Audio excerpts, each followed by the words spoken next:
Max. Well, this assured that my talk would have one virtue that is very rare in graduation speakers, which is brevity.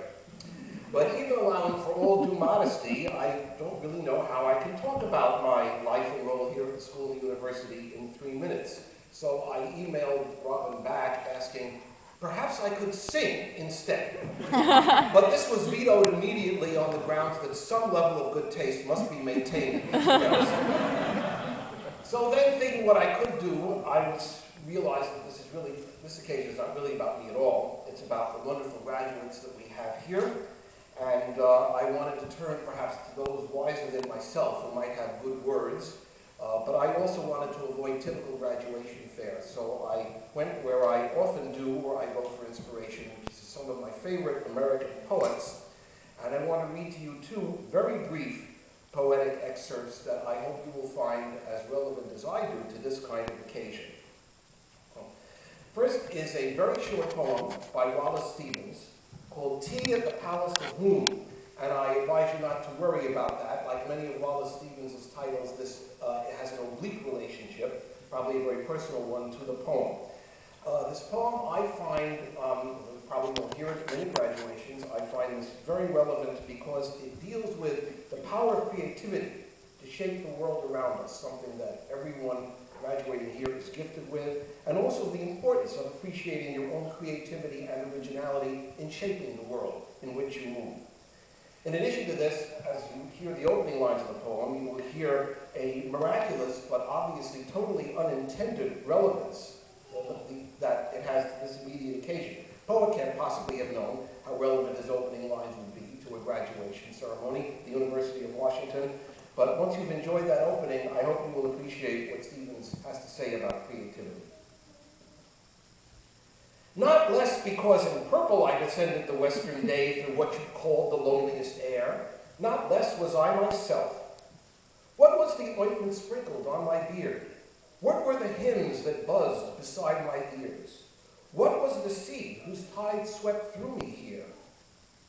Out of my mind the golden ointment rained, and my ears made the blowing hymns they heard. I myself was the compass of that sea. I was the world in which I walked, and what I saw or heard or felt came not but from myself. And there I found myself, more truly and more strange. I'm going to read that one more time. Well, Stevens is hard to take in, especially orally, in one movement, so let's just hear it again. Not less because in purple I descended the western day through what you call the loneliest air, not less was I myself. What was the ointment sprinkled on my beard? What were the hymns that buzzed beside my ears?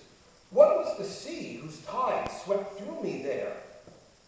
Out of my mind the golden ointment rained, and my ears made the blowing hymns they heard.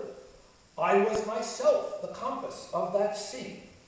I was the world in which I walked, and what I saw or heard or felt came not but from myself. And there I found myself, more truly and more strange.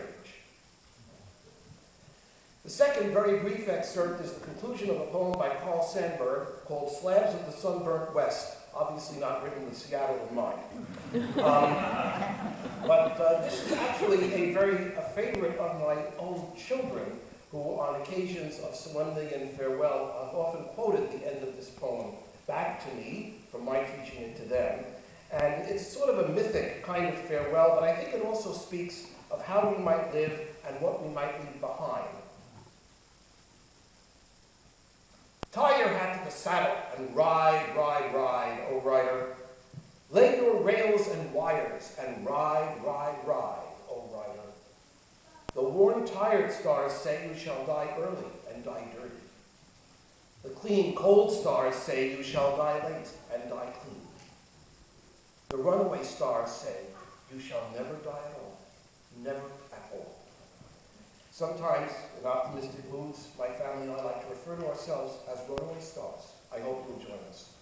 Thank you.